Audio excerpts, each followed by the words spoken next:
알렉산드라 이바노브나 페트로바는 심장질환으로 병원에 누워 있었다. 70세에 은퇴한 성악교사인 그녀는 남편을 여의고 아들 드미트리와 손자 콜랴와 함께 살고 있었다. 최근 몇 년간 심장병이 잦아진 탓에 병원 신세를 지는 일이 많아졌다. 신경 쓸 일이 많아서였다. 가정 불화가 이 여인을 병원 침대로 이끌었다. 건강은 마치 조각조각 떨어져 나가는 듯했다. 매일 아침 회진 때면 그녀를 진찰하는 의사 엘레나 미하일로브나는 아름답고 밝은 여인이었다. 마치 그녀에게서 빛이 뿜어져 나오는 듯했다. 그녀가 빛나는 햇살처럼 병실에 들어서면 모든 환자들은 미소를 지으며 병이 낫는 것만 같았다. 입원 환자들과 의료진 모두 그녀를 좋아했다. 이렇게 밝고 상냥한 사람을 어떻게 좋아하지 않을 수 있을까? 과에는 또 다른 심장 전문의가 있었는데 그 역시 자신의 근무 시간에 맞춰 아침 회진을 돌았다. 엄격하고 찡그린 얼굴을 하고 있어 모두들 그를 조금 무서워했다. 그 역시 최고 수준의 전문가였고 치료도 잘했다. 엘레나 미하일로브나는 존재감과 미소만으로도 치료가 되었다. 환자들은 모두 그녀의 근무 시간을 손꼽아 기다렸다. 알렉산드라 이바노브나는 병상에 누워 이 빛나는 여인이 내 며느리가 되었으면 좋겠다. 아들 드미트리가 저런 아내를 얻었으면 얼마나 좋을까 하고 꿈꾸었다. 그랬다면 아들도 행복하고 아이들의 행복을 바라보는 어머니도 행복했을 것이다. 하루에 2번씩 한 움큼의 약을 삼키며 속쓰림을 안고 병원 침대에 누워있지도 않았을 것이다. 아, 그녀의 불쌍한 아들. 그 아들은 어머니의 노력으로 얼마나 많은 불행을 겪어야 했는지.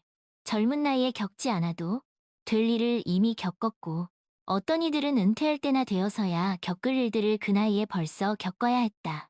어머니는 최선을 다하고자 했지만 결과는 정반대였다. 이제야 자신이 저지른 일을 이해하고 뉘우치기 시작했지만 그 당시에는 탱크처럼 맹렬히 돌진하며 아들의 미래를 위해 자신이 생각하는 최선에 맞지 않는 모든 것을 쓸어버렸다. 젊은 아내는 드미트리를 계속 갉아먹었고 결국 드미트리는 술에 빠져 끊임없이 술을 마셔댔다. 어머니는 그를 간신히 정신 차리게 했고 여러 번 치료를 받게 했지만 그는 다시 무너지곤 했다. 아내만 아니었다면 그를 그렇게 갉아먹고 들볶는 아내만 아니었다면 그는 분명 버렸을 것이고 치료 결과도 헛되지 않았을 것이다. 하지만 그가 집으로 돌아올 때마다 아내는 그를 들볶고 다투기 시작했다. 그녀는 그와 제대로 대화를 한 적이 없는 것 같았다. 아마도 결혼 후 첫 주 정도만 그랬을 것이고 그 후에는 오직 비난과 최후 통첩뿐이었다. 결국 드미트리는 기적적으로 술에서 벗어났다. 마음속에서 무언가 스위치가 켜진 듯 술에 대한 갈망이 사라지고 과거의 일이 되었다. 다행이었다. 그러는 동안 그의 아내는 극단으로 치달아 술집에서 남자들과 어울리기 시작했다. 아이를 그나 시어머니인 알렉산드라 이바노브나에게 맡기거나 아니면 그냥 빈 아파트에 가둬놓고 또 다른 데이트를 하러 나가곤 했다. 그러다 결국에는 또 다른 남자와 남쪽 어딘가로 떠나버렸다. 어쩌면 그게 더 나았는지도 모른다. 드미트리는 아내의 떠남 덕분에 가정불화에서 벗어나 휴식을 취하며 정신을 차렸다. 아들 콜랴와 더 많은 시간을 보내기 시작했고 콜랴도 안정을 찾았고 말더듬이 거의 사라졌다. 가끔 흥분할 때만 말을 더듬었다. 알렉산드라 이바노브나는 기뻐하며 그들이 외출할 때마다 십자성어를 그었다. 그들은 3D 영화관에 가서 만화 영화를 보러 가거나 공원에서 산책을 하고 롤러스케이트와 놀이기구를 타며 많은 시간을 보냈다.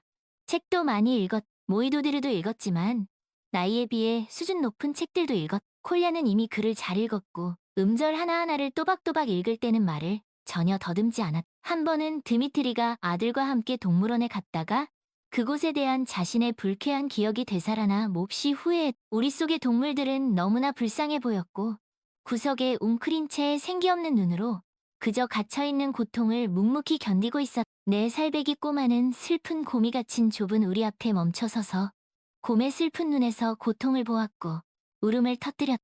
왜 곰을 새창살 우리에 가둬놓은 거예요? 미슈카 곰은 집에 가고 싶어해요. 숲으로. 그들은 서둘러 동물원을 나와 콜랴를 오랫동안 달래야 했다. 곰은 사실 슬픈 게 아니라 그날따라 조금 우울했던 것뿐이라고 거짓말을 해야 했다. 누구나 가끔 기분이 안 좋을 때가 있듯이 곰도 그럴 수 있다고.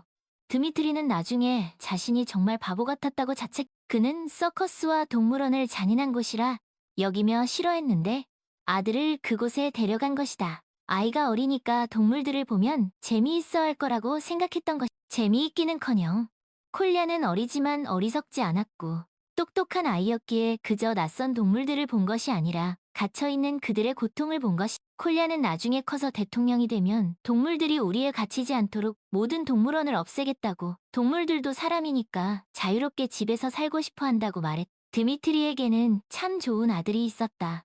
투덜거리는 엄마와는 달랐다. 니콜라예프 가족에게 모든 일이 잘 풀리기 시작하는 것 같았지만 갑자기 이런 일이 일어났다. 어머니가 직접 만들어준 지난 5년간의 행복했던 결혼 생활의 결과가 되돌아온 것이. 지금 드미트리는 직장에 있고 콜리아는 유치원에 있고 알렉산드라 이바노브나는 병상에 누워 옆구리를 문지르며 주사를 맞고 심장을 치료하고 있다. 알렉산드라 이바노브나는 많은 생각을 했다. 자유시간이 많았다. 끊임없이 생각하고 또 생각하는 것 외에 무엇을 할 수 있을. 그리고 알렉산드라 이바노브나는 밤에 베개에 얼굴을 파묻고 몰래 울기도 했다. 주변 환자들이 듣지 못하도록 조용히. 그녀를 짓누르는 죄책감 때문이었다. 사실 알렉산드라 이바노브나는 선한 의도로 아들의 인생을 망친 첫 번째 엄마도 아니고 아들뿐만 아니라 자신과 손자의 인생까지 망친 것이. 아들에 대한 맹목적인 사랑과 자신의 생각이 옳다는 확신 때문이었다. 드미트리에게는 사랑하는 여자친구가 있었고 결혼할 예정이었는데 그때 그녀는 그를 설득했. 아니, 설득한 정도가 아니라 지금 생각하면 부끄러운 일이지만 아들에게 최후 통첩을 했다. 나야, 그녀를 택한다면 넌 내 아들이 아니야. 다시는 오지 마. 내가 죽어도 장례식에도 오지 마. 지금 생각하면 부끄러움과 절망감에 땅속으로 꺼져버리고 싶었다. 그녀에게 무슨 일이 일어났던 것일. 그때 그녀의 정신은 어디에 있었던 것일까? 자신이 미래의 시어머니를 만났을 때 얼마나 두려웠는지 잊어버린 것일. 그녀는 그 집에 처음으로 찾아오는 여자가, 그것도 아들이 자신의 신부라고 소개한 여자가 처음이라는 것을 알고 있었. 아, 오늘의 지혜를 그때 아들의 선택을 그렇게 적대적으로 받아들이지 않고 그녀를 더 잘 알아보려고 노력했을 때 발휘했더라면 얼마나 좋았을. 아니, 그녀는 단호했다. 그녀는 항상 앞뒤 가리지 않고 막말하는 여자들을 비난했었다. 그런데 그때 그녀는 얼마나 더 나빴는지 생각하기도 싫었. 이 일이 어떻게 끝날지 생각조차 하지 않았. 그날 아침 드미트리는 긴장하며 저녁에 자신의 사랑하는 여자친구를 소개하겠다고 말했고 어머니는 갑작스러운 말에 당황했. 이내 화를 내며 몇 년 만에 처음으로 큰 소란을 피웠다. 어떤 여자친구가, 그것도 사랑하는 여자친구가 있다는 말인가. 그녀는 이미 오래전부터 친구니나의 딸 리자를 드미트리의 신부감으로 점찍어 두었는데 리자는 자신의 눈앞에서 자랐고 거의 자신의 딸이나 마찬가지였는데 출신도 불분명한, 정확히 말하면 고양이가 굴러들어온 돌이 밝힌 돌을 빼내려고 하는 꼴이었다. 낯선 여자가 남의 재산을 탐내고 시내 중심가에 있는 아파트를 노리고 있었. 그녀는 아마도 가난뱅이일 것이고 드미트리와 알렉산드라 이바노브나에게 빌붙으려는 속셈일 것이. 알렉산드라 이바노브나는 그 여자의 입장을 전혀 생각하지 않았고 상상조차 하지 않았. 그녀는 그 여자를 아들의 인생에도 자신의 인생에도 받아들일 생각이 없었. 그리고 처음으로 그렇게 무례하게 아들의 의견을 무시하고 사실도 모르는 채 말을 가리지 않고 계속해서 말해. 알렉산드라 이바노브나는 자신의 내면에 숨겨져 있던 불평불만과 불공평함의 셈을 발견했고 아들의 말을 이해하기는커녕 그저 듣는 것조차 싫었. 그리고 그 더러운 말들을 쏟아낸 후 그녀는 혀를 깨물고 두려워했다. 말은 참새가 아니라는 말이 맞았다. 이제 그 말을 주워 담을 수 없었. 그리고 그때 그녀는 깨달았다. 아들이 자신에게 대든다면 어쩌지? 이미 성인이니 그럴 권리가 있었. 알렉산드라 이바노브나는 아들이 자신의 말을 따를 것이라고는 생각하지 않았고 아들이 반대하며 문을 쾅 닫고 나가 시간을 보내. 자신의 주장을 굽히지 않고 어머니가 자신의 선택을 존중하도록 만들 것이라고 예상했. 하지만 아들은 즉시 어머니의 말을 따랐고 어머니를 사랑했고 어머니와 다투고 싶지 않았. 그리고 시간이 지나면서 차라리 그때 어머니와 다투는 편이 나았다는 것이 밝혀졌. 그는 어머니의 강요로 그 여자친구와 헤어졌다. 알렉산드라 이바노브나는 그 여자에 대해 듣는 것을 너무 싫어해서 이름조차 기억하지 못했다. 이제 그녀는 그 여자에게 무슨 죄를 지었는지 아무 이유 없이 그녀를 거부한 것에 대해 자주 생각한다. 어쩌면 그 여자도 자신의 아들처럼 인생이 꼬였을지도 모른다. 어머니의 사랑이 눈이 멀었다는 말로 자신을 정당화하기에는 부족했다. 그 사랑이 자식에게 불행을 가져다주고 인생을 망친다면 그런 사랑이 무슨 소용이 있을까? 알렉산드라 이바노브나는 얼마나 자주 여자들과 젊은 여성들의 얼굴을 유심히 살펴보며 혹시 그 여자가 자신의 며느리가 될 수도 있었던 아들이 자신에게 소개하고 싶었던 그 여자가 아닐까 추측했는지 모른다. 하지만 알아볼 수 있을 리가 없었다. 그녀는 이름조차 듣고 싶어 하지 않았으니까. 그 여자가 누구인지, 어디 출신인지, 아마도 어머니와 함께 자랐고, 응석바디로 자라지 않았을 것이고, 어른을 공경할 줄 알았을 것이고, 그랬다면 자신에게도 잘했을 것이고, 그랬다면 아들의 가정에도 평화가 찾아왔을 것이다. 하지만 그때 그녀는 오직 자신의 말대로만 되기를 바랐다. 다시 말하지만, 그녀는 인생 경험이 있었기 때문에 그녀는 자신을 속였고, 아들도 속였다. 그녀의 경험은 아무 소용이 없었다. 오히려 그 경험은 그들에게 잔인하고 끔찍한 장난을 쳤다. 하지만 처음에는 모든 것이 알렉산드라 이바노브나의 계획대로 되는 것 같았다. 나중에 아들은 어머니가 선택한 리자를 받아들였다. 그녀는 행복을 위해 선택했지만 결과는 불행뿐이었다. 선택을 잘못한 것이다. 그녀가 선택한 며느리가 얼마나 빨리 착하고 공손한 며느리, 자상하고 사랑스러운 아내라는 가면을 벗어던졌는지 모른다. 젊은 아내는 결혼 후 얼마 지나지 않아 자신의 본색을 드러냈다. 양의 탈을 쓴 늑대의 이빨과 곰의 발톱이 그 아래 숨겨져 있었다. 그녀가 물어뜯으면 피가 날 때까지 물어뜯었고 찢어발기면 산산조각이 날 때까지 찢어발겼다. 드미트리는 얼마나 자주 절망에 빠져 손을 떨며 집을 나섰는지 모른다. 그저 그 떨림을 멈추기 위해 거리를 정처 없이 헤맸다. 이 사실을 알게 된 알렉산드라 이바노브나는 처음에는 믿지 않았지만 아들이 그렇게 온순하고 유순한 것을 후회했다. 이런 상황에서는 전혀 다른 방식으로 대처했어야 했다. 그의 아내는 말을 알아듣지 못하는, 이해하지 못하는 부류였다. 아니, 알렉산드라 이바노브나는 아들이 주먹으로 가정의 질서를 바로잡기를 바란 것은 아니었다. 하지만 그는 자신의 주장을 펼칠 줄 몰랐고, 그것은 그녀가 그에게 가르쳐주지 못한 것이었다. 아내는 모두가 보는 앞에서 아들에게 소리를 질렀고, 그는 그녀의 말에 꼼짝 못했다. 그가 언제, 무엇 때문에 아내에게 공격당할지 예측하는 것은 불가능했다. 아내는 재난 그 자체였고, 점점 더 제멋대로 행동했다. 알렉산드라 이바노브나는 마치 어릴 때부터 알던 리자가 아닌 것 같았다. 완전히 다른 사람이 된 것 같았다. 물론 이웃이나 지인들의 다툼 소리를 들어본 적은 있었다. 하지만 그들은 최소한의 경계선은 있었고 억지로라도 이유를 댈 수는 있었다. 리자의 비난은 끊임없었고 그녀는 그저 그런 식으로 살아가는 사람이었고 본성이 유해했다. 나중에 드미트리는 술을 마시면 손과 몸의 떨림이 멈춘다는 것을 알게 되었고 아내는 계속 그를 갉아먹었기 때문에 점점 더 자주 더 많은 술을 마시게 되었다. 그는 금세 알코올 중독자가 되었다. 그리고 이것은 알렉산드라 이바노브나에게 진정한 충격이었다. 알코올 중독이 무엇인지 굳이 설명할 필요는 없었다. 주변에 그런 사람들이 많았으니까. 그리고 자신의 아버지를 결코 잊을 수 없었다. 문제는 단순히 집에서 물건이 없어지는 것이나 평일이든 휴일이든 골목에서 뒹굴게 되는 것이나 무서운 환각 증세가 나타나는 것만이 아니었다. 선망은 몇 년 동안 나타나지 않을 수도 있지만 결국에는 간이 망가져 간경변 진단을 받게 되고 그땐 이미 손 쓸 수 없는 지경에 이르게 된다. 그녀는 그게 어떤 것인지 잘 알고 있었다. 아버지의 푸르스름한 얼굴과 그와 그의 옷에서 나는 악취를 기억했다. 그리고 어머니가 그를 불쌍히 여겨 집으로 데려와 죽음을 맞이하게 했을 때 그의 눈빛은 마치 매맞은 개와 같았다. 아버지가 숨을 거두었을 때 그녀는 울지 않았다. 그는 그들과 자신의 인생을 그렇게 망가뜨렸다. 도대체 그녀는 무슨 짓을 한 것인가? 알렉산드라 이바노브나의 훌륭하고 장래가 촉망되던 아들은 주변 사람들을 당황스럽게 할 정도로 술에 빠져들고 있었다. 하지만 그게 다가 아니었다. 알렉산드라 이바노브나가 그토록 꿈꾸던 자신의 아들 사샤의 잘생긴 외모와 아름다운 리자의 장점만을 닮은 사랑스러운 아이를 상상하며 그려왔던 손자는 겁에 질려 그저 조용한 아이가 아니라 사람들이 흔히 말하는 짓눌린 아이가 되었다. 그녀의 손자바딤은 말을 더듬기 시작했고 마당에서 아이들에게 놀림을 받았다. 그러자 아이는 마음의 문을 닫고 말을 거의 하지 않게 되었다. 유치원 선생님들은 바딤이 발달이 늦어지고 있다며 심리 상담을 받아볼 것을 권유했다. 이 모든 것이 얼마나 끔찍한 일인가. 이것이 바로 그녀, 알렉산드라 이바노브나의 죗값이었고 그 여파는 하루하루 자신을 잃어가는 아들과 손자에게까지 미쳤다. 자신에 대해서는 가장 마지막에 생각했다.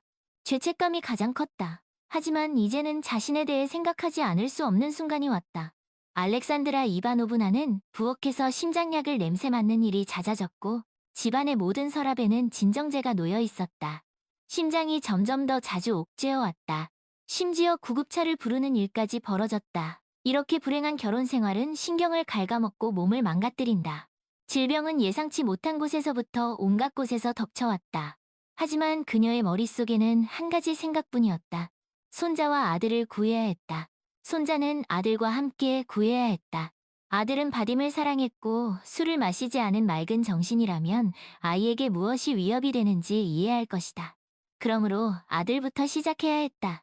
몸이 불편한 알렉산드라 이바노브나는 아들에게 맑은 정신을 되찾아주기 위해 아들을 위해 싸우기 시작했다. 자신이 죽는 것은 그리 큰 손실이 아니지만 젊은이들은 살아야 했다. 사샤에게는 아들이 있었고 아버지가 없고 그런 어머니 밑에서 자란 아이의 미래는 어떨지 끔찍했다. 마침내 니콜라예프 가족 불행의 주된 원인이 사라졌다. 리자가 집을 떠났고 그들은 신경전을 벌일 필요가 없어졌다. 그들이 정신을 차리기도 전에 새로운 불행이 닥쳤다. 알렉산드라 이바노브나는 부엌에서 의식을 잃고 쓰러졌고 얼마나 오랫동안 쓰러져 있었는지 알 수 없었다. 이웃인 진아가 밀가루를 빌리러 오지 않았다면 큰일 날 뻔했다. 다행히 알렉산드라 이바노브나는 가게와 약국에 가려고 문을 잠그지 않았는데 갑자기 심장이 멎는 듯했고 눈앞이 캄캄해지면서 기절했던 것이다. 진아는 집에 들어와 그녀를 발견하고는 시체인 줄 알고 깜짝 놀라 구급차를 불렀다. 구급차는 그녀를 심장병동으로 이송했다. 진아가 사샤에게 전화했고 사샤는 가능한 한 빨리 병원으로 달려왔다. 하지만 그는 아직 어머니를 만날 수 없었다. 알렉산드라 이바노브나는 중환자실에 있었다. 아, 불행은 혼자 오지 않는다. 다행히 알렉산드라 이바노브나는 꽤 빨리 회복했고 아직 죽을 때가 아니었다. 비록 3주 동안이나 병원 신세를 져야 했지만 마침내 의사는 알렉산드라 이바노브나에게 내일 퇴원하실 겁니다. 이제 건강해지셨어요. 그러니 이제 몸 조심하시고 감정적으로 심장을 혹사시키지 마세요. 라며 좋은 소식을 전했다. 알렉산드라 이바노브나는 기뻐했다. 그리고 의사 선생님도 알고 보니 무뚝뚝한 사람이 아니라 자상한 분이었다. 자신이 왜 그를 무뚝뚝하다고 생각했을까? 그저 지쳐 있었던 것뿐이었다. 모두를 걱정하는 사샤는 어머니를 데리러 왔고 꽃다발을 가져왔. 그녀가 아들아, 이 꽃다발을 의사 선생님께 드리자. 오늘은 마침 안나 비탈리예브나가 근무하는 날이구나. 네가 나를 사랑한다는 건 꽃다발 없이도 잘 알고 있다. 고마운 분께 감사 인사를 드리자. 저기 오시. 사샤는 갑자기 몸을 돌리다가 복도를 걸어오던 하얀 가운을 입은 여의사와 부딪힐 뻔했고 당황했. 아닐샤. 너, 사샤, 네가 심장병동에 웬일이야? 아픈 건 아니. 아니, 여기 엄마 모시러 왔어. 이건 선생님께 드리는 거예요. 그는 꽃다발을 그녀에게 건넸. 그럼 알렉산드라 이바노브나가 내 어머니란 말이니? 안나 비탈리예브나는 고개를 숙이고 입술을 오므렸. 과거의 기억이 떠올랐다. 그녀는 몇 년 전 지금 자신의 앞에 서서 어색하게 꽃다발을 건네며 어쩔 줄 몰라 하는 사랑하는 남자와 헤어진 것이 누구 때문인지, 그리고 자신이 아직도 결혼하지 않고 혼자 지내는 것이 누구 때문인지 생생하게 기억해냈. 아침에 안나는 아무런 예감도 없이 평소처럼 자신이 사랑하는 일터로 출근했다. 그녀의 모든 환자들은 그녀에게 소중했. 그들의 성격이 어떻든 그 모든 것은 부차적이었다. 지금 그들은 그녀를 필요로 했. 그들은 언제 멈출지 모르는 제대로 작동하지 않는 심장을 그녀가 고쳐줄 것이라고 믿고 있었. 사샤는 그들이 그의 집에 가보지도 못한 채 기숙사 현관까지 말없이 걸어간 후 그곳에서 자신이 했던 말에 그 역시 심장이 멎을 뻔했다는 것을 알고 있을까? 안나가 난생 처음으로 아무런 의심 없이 사랑했고 믿었고 결혼하자고 했고 의대를 계속 다녀 졸업할 수 있도록 해주겠다고 약속했던 그 남자. 일부러 의사 아내를 찾았어. 집에서 나를 치료해줄 수 있도록. 그는 전날 그렇게 농담을 했었다. 그리고 그 현관에서 그는 고개를 숙인 채 말했다. 미안해, 아뉴타. 우리는 서로 맞지 않는 것 같아. 너는 아직 좋은 남자를 만날 수 있을 거야. 너같이 좋은 여자가 남자친구가 없을 리가 없지. 그리고 그는 떠났다. 뒤돌아보지도 않았고 그 말이 그녀에게 얼마나 큰 충격이었는지 알아채지도 못했다. 머리가 어지러웠고 다리가 떨렸고 어디가 왼쪽이고 오른쪽인지 알 수 없었다. 안나는 겨우 침대로 돌아와 베개에 얼굴을 파묻었다. 그녀의 이웃이자 친구인 리다는 즉시 뭔가 잘못되었다는 것을 느꼈고 안나에게 조심스럽게 물어보려고 했다. 안나는 베개에 얼굴을 더 깊이 파묻었고 숨이 막힐 것 같았다. 이것이 바로 사랑이구나. 안나는 생각했다. 지금 그녀는 자신이 우울증에 빠졌었다는 것을 알고 있었다. 3학년 겨울학기 기말고사를 앞두고 있었지만 그녀는 한 과목도 낙제한 적이 없는 우등생이었다. 안나는 그저 시험을 보러 가지 않았다. 그녀는 대학교를 그만두고 고향 마을에 있는 할머니 댁으로 할머니의 작은 집으로 돌아갈 각오가 되어 있었다. 그녀를 혼자 키운 할머니에게 무슨 말을 해야 할지 안나는 상관없었다. 살고 싶지 않았기 때문이었다.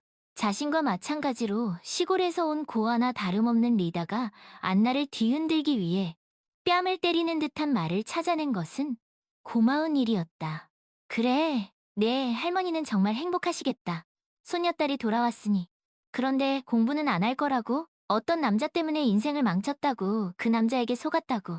할머니가 너를 얼마나 사랑하시는지 마지막 남은 것까지 다 주셨고 뼈 빠지게 일하셨는데 그건 아무것도 아니란 말이니? 내가 무슨 말을 해줄까, 안유타. 그냥 다리에서 뛰어내리는 게 낫겠다. 그러면 할머니도 그리움에 곧 돌아가실 테니까. 그때 안나는 리다에게 주먹을 휘두를 뻔했고 리다는 그 뜻을 알아챘다. 뭐라고? 할 말이 없으니까 권투로 대답하겠다는 거야? 내 마음대로 해. 내 인생을 포기하기로 했다면 나도 너에게 막 대할 권리가 있어. 그리고 내가 하고 싶은 말을 할 거야. 싫으면 가방 싸서 떠나. 어차피 넌 기말고사를 안 봤으니까 퇴학당할 거야. 그리고 기숙사에서도 쫓겨날 거고. 그리고 안나는 그 말을 알아들었다. 그리고 자신의 모습을 객관적으로 보았고 부끄러움의 눈물이 왈칵 쏟아졌다. 울어. 친구야. 도움이 될 거야. 머리가 맑아질 거야. 리다는 멈추지 않았다. 그러고는 안나를 일으켜 세워 세면대로 끌고 갔다. 비누로 씻어. 다시 한번. 그녀는 안나에게 찬물로 세수를 시켰다. 그리고 그들은 방으로 돌아와 안나의 침대에 앉았고 리다는 안나가 겨울방학 동안 어떻게 살아야 할지 계획을 말했다. 리다는 지도교수와 학과 사무실에 안나가 감기에 걸렸다고 말했다. 며칠 동안 고열이 있었지만 이제 열은 내렸다고. 그리고 안나는 이번 겨울방학에 기말고사를 볼 수 있도록 허락해달라고 부탁한다고. 안나가 정말 훌륭한 학생이었고 안나에게는 부모님이 없고 할머니만 있다는 것을 그들도 알고 있었기 때문에 그 부탁은 받아들여졌다. 그러므로 학과장은 말했다. 시험을 미뤄도 장학금에는 문제가 없을 겁니다. 그리고 안나가 시험에 합격할 것이라는 것은 그도 그의 동료들도 의심하지 않았다. 사샤와 서로를 알아보는 그 짧은 몇 분 동안 얼마나 많은 기억들이 스쳐 지나갔는지 모른다. 하지만 안나는 자신의 내면에 귀를 기울였고 들을 수 있었다. 사샤를 보면 여전히 가슴이 두근거렸다. 알렉산드라 이바노브나는 그저 놀란 눈으로 아들과 얼굴이 붉어졌다가 이내 창백해진 여의사를 번갈아 쳐다볼 뿐이었다. 이런 일이 다 있구나. 그렇다면 이 여자가 바로 알렉산드라가 그토록 며느리로 삼고 싶지 않았던 사샤의 그 여자친구란 말인가. 그동안 그 여자는 유명한 심장 전문의가 되었고 원치 않던 며느리였군. 안나는 자신을 단련하는데 많은 노력을 기울였다. 사샤를 잃었을 때 그녀는 꼭 의대를 졸업하고 유명한 전문의가 되겠다고 맹세했다.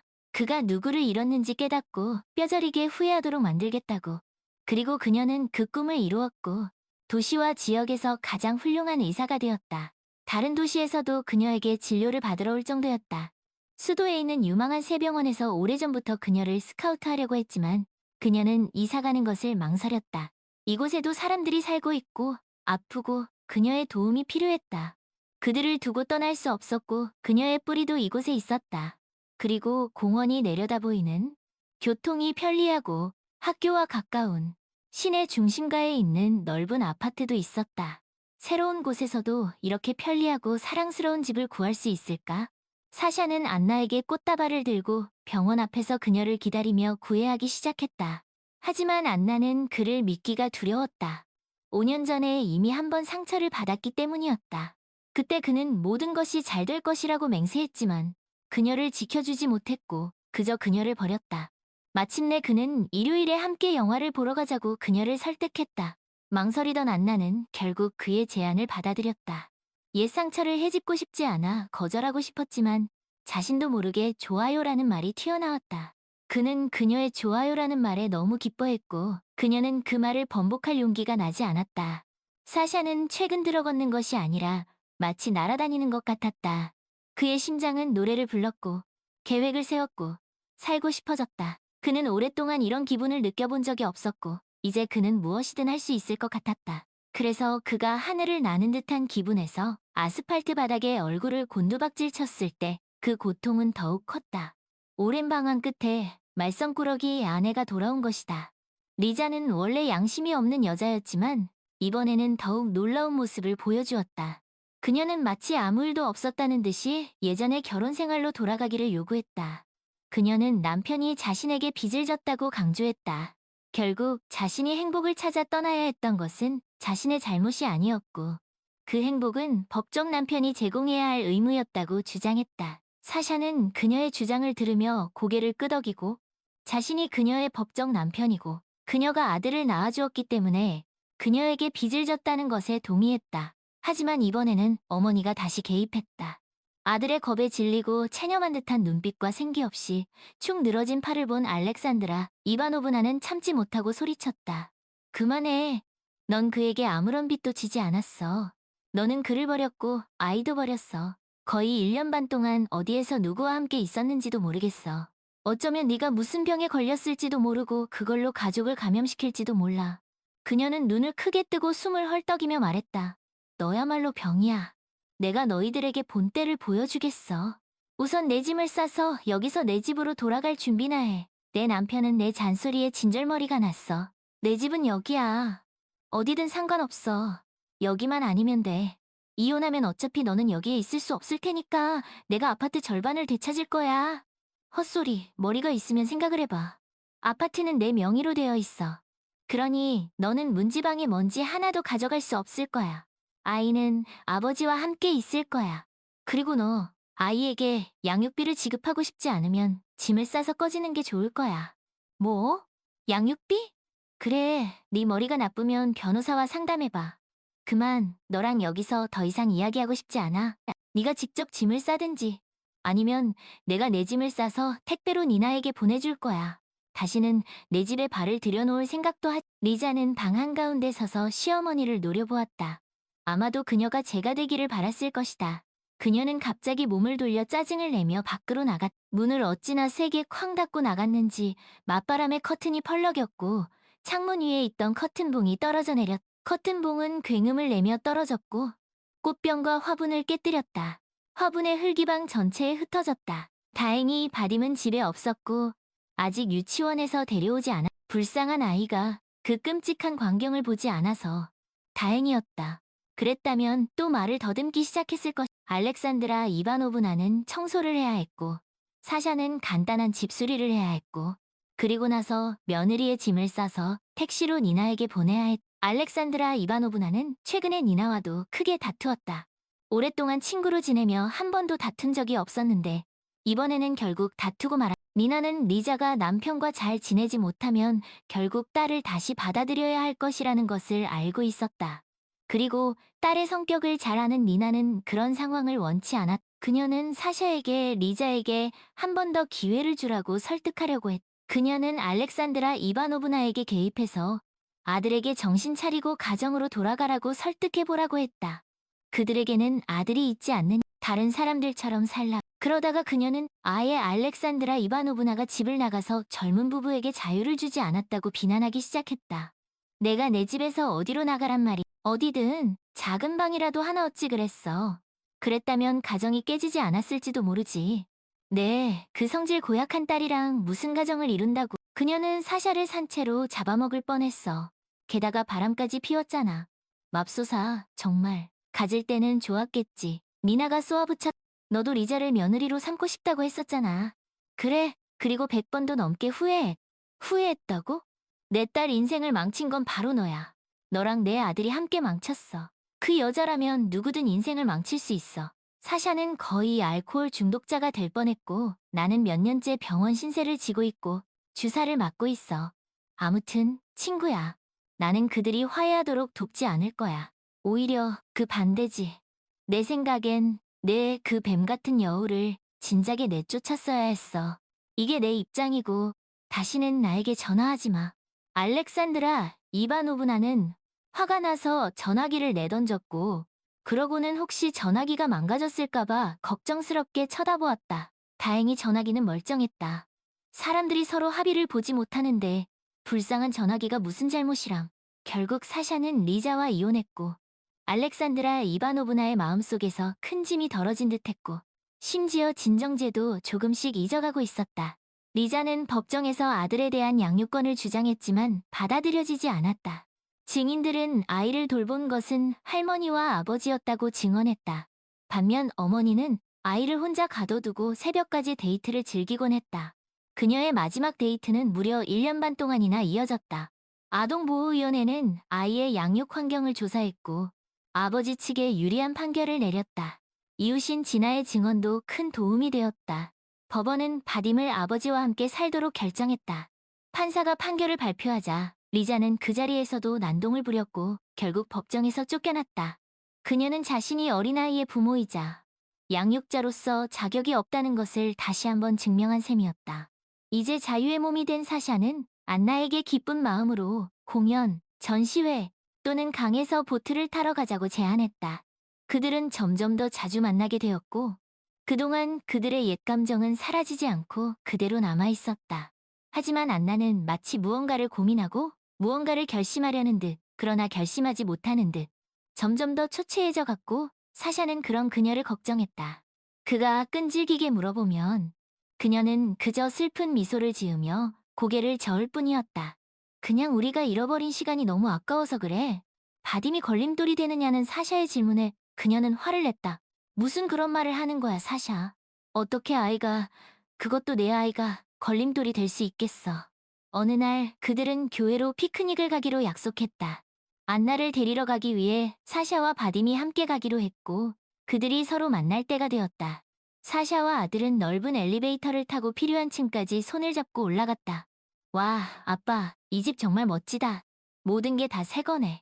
사샤는 바딤을 안아 올렸고 바딤은 초인종 버튼을 눌렀다. 경쾌한 초인종 소리가 울려 퍼졌고 문 안쪽에서 어린아이의 목소리가 크게 들려왔다. 엄마, 내가 문 열게요. 엄마가 어린 여자아이는 현관문을 열면 안 된다고 말했지? 저는 이제 다 컸단 말이에요. 혼자 있을 때는 안 된다고 했잖아. 그리고 너는 지금 집에 있잖아. 그래도 내가 열래요. 안나는 반박하며 문을 활짝 열었고 당황했다. 어머, 사샤. 일찍 오셨네요. 우리는 11시에 만나기로 했는데 지금은 10시밖에 안 됐어요. 사샤는 놀란 눈으로 안나, 옆에 서 있는 안나를 꼭 닮았지만 작은 여자아이를 쳐다보았다. 바딤도 그 아이를 뚫어지게 쳐다보았다. 그 아이는 마치 얼마 전 아빠와 함께 영화관에서 본 만화 영화에 나오는 공주님 같았다. 작은 여자아이가 먼저 침묵을 깼다. 엄마, 손님이 오셨으면 집 안으로 모셔야죠. 그래, 어서 들어오세요. 문 앞에 서 있지 말고요.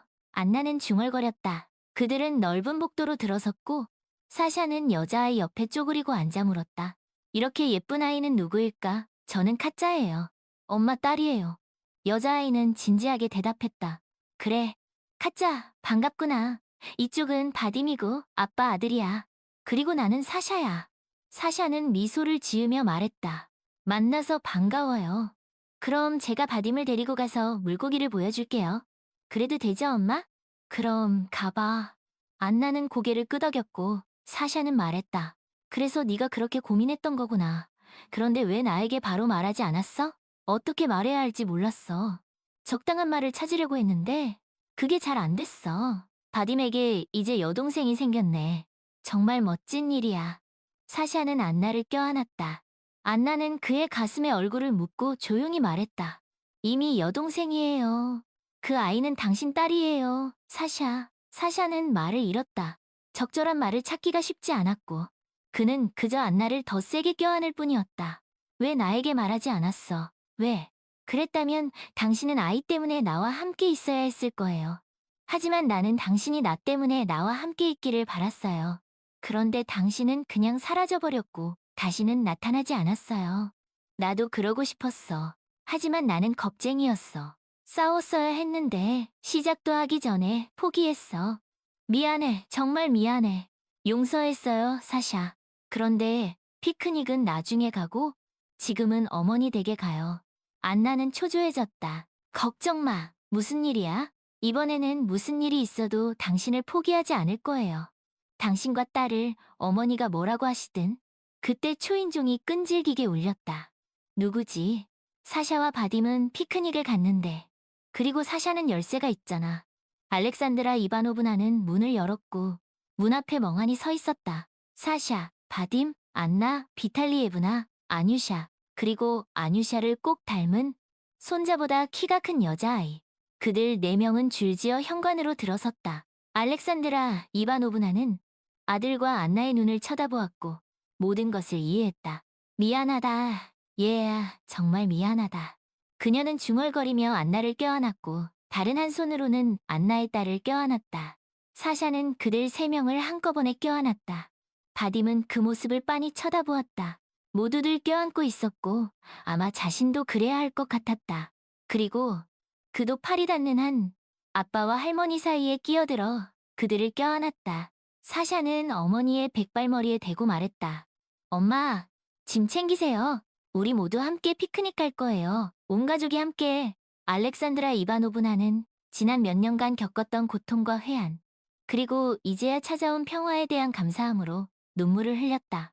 그녀는 아들의 선택을 존중하지 않았던 과거의 자신을 원망했고, 그로 인해 아들이 겪어야 했던 고통에 가슴 아파했다. 하지만 이제 모든 것이 제자리를 찾은 것 같았다. 아들은 진정한 사랑을 찾았고 자신에게는 사랑스러운 손녀딸이 생겼다. 그들은 함께 피크닉을 떠났다.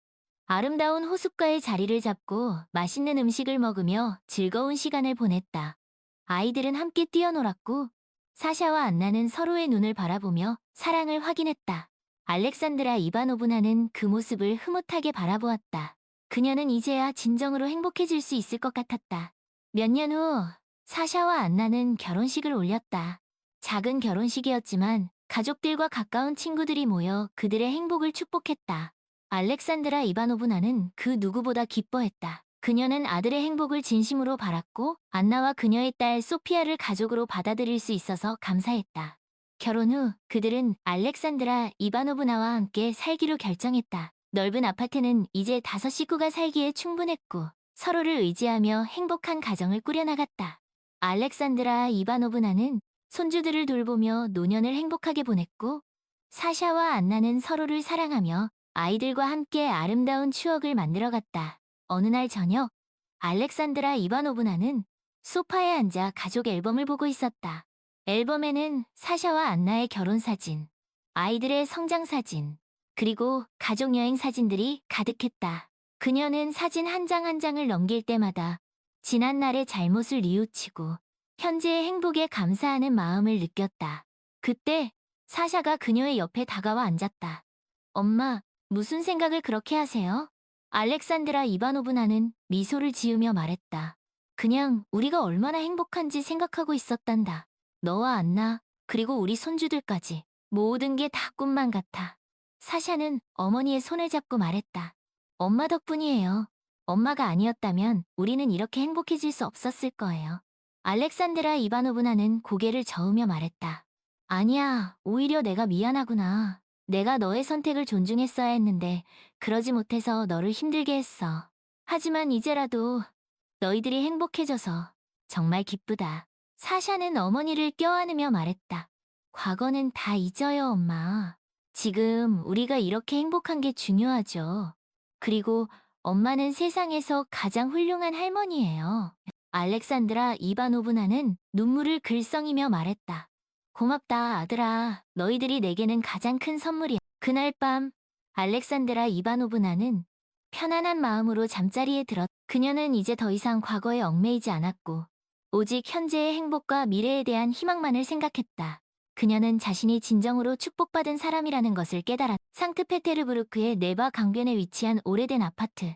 그곳은 이제 행복과 웃음소리로 가득 찬 진정한 의미의 가족이 사는 곳이 되어 알렉산드라 이바노브나의 긴 여정은 비록 험난하고 고통스러웠지만 결국에는 아름다운 결말을 맺었. 그리고 그 중심에는 사랑과 용서, 그리고 가족이라는 든든한 버팀목이 있었. 시간이 흘러 드미트리와 엘레나의 가족은 더욱 단단해졌고 그들의 사랑은 더욱 깊어졌다.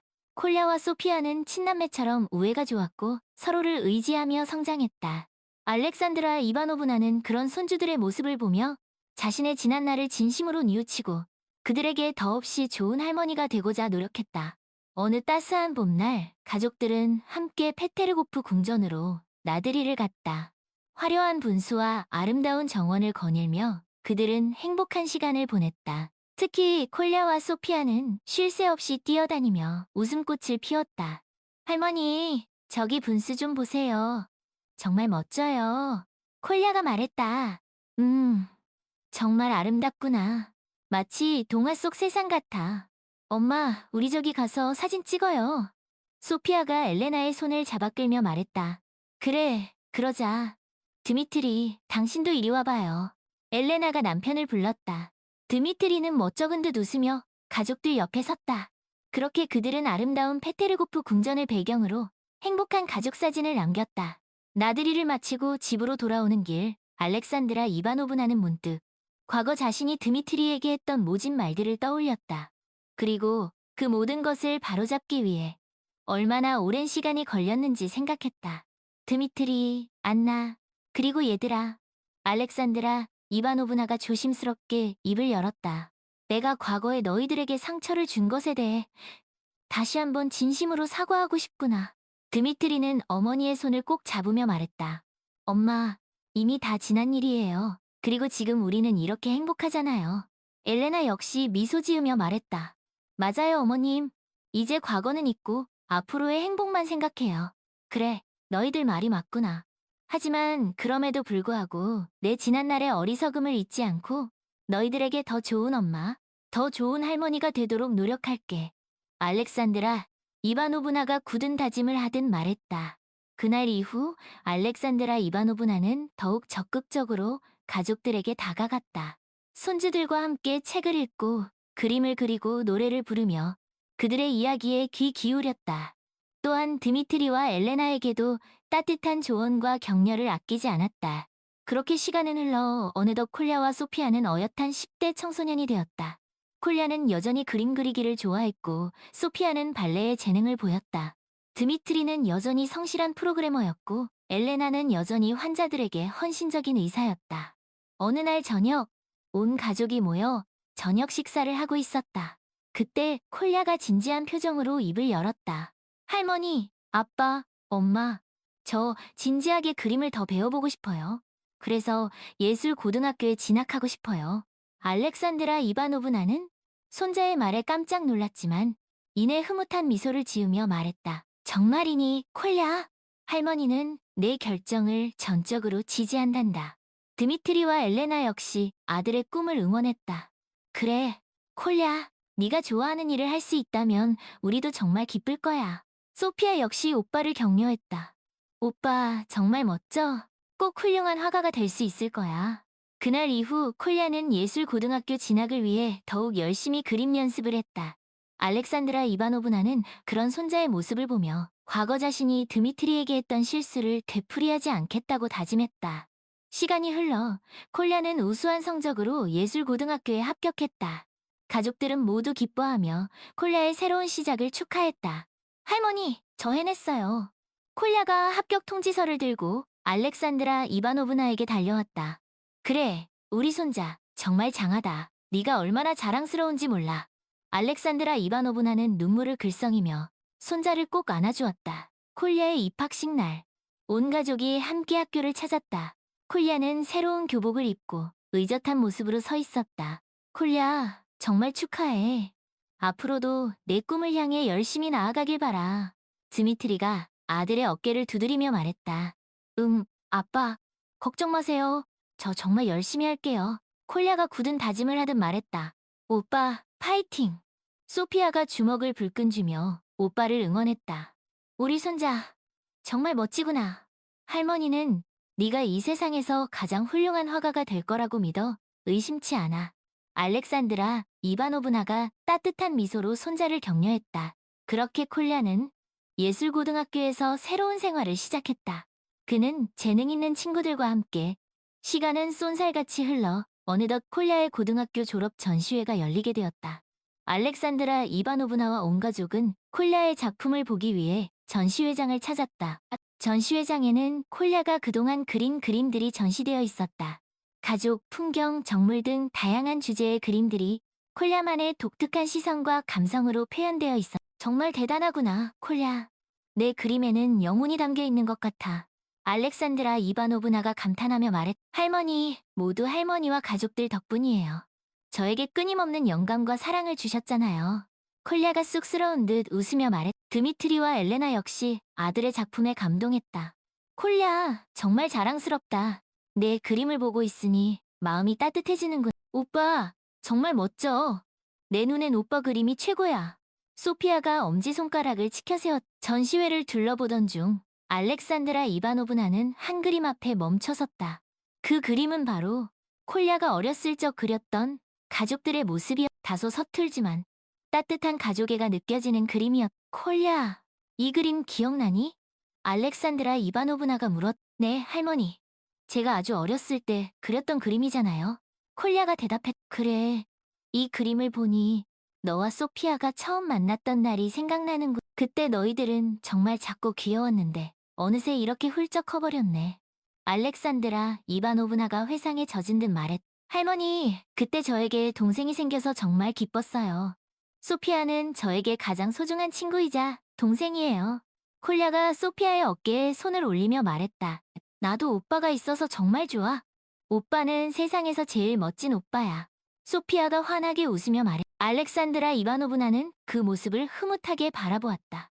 그래, 이것이 바로 진정한 행복이구나. 그녀는 마음속으로 생각했. 그날 저녁 가족들은 콜랴의 졸업과 전시회를 축하하기 위해 조촐한 파티를 열었다. 알렉산드라 이바노브나는 손수 만든 케이크를 내놓으며 손자의 앞날을 축복했. 콜랴, 내 앞날에 무한한 영광과 행복이 가득하길 바란다. 그리고 언제나 내 곁에는 너를 사랑하는 가족들이 있다는 것을 잊지 마라. 네, 할머니. 저도 할머니와 가족들을 정말 사랑해요. 그리고 앞으로도 지금처럼 행복하게 함께 살아요. 콜랴가 굳게 다짐해. 그렇게 알렉산드라 이바노브나와 드미트리, 엘레나, 콜랴, 소피아, 5가족은 오래오래 행복하게 살았. 그들의 이야기는 사랑과 용서, 그리고 가족의 소중함을 일깨워주는 아름다운 동화처럼 사람들의 마음속에 오래도록 기억되었다.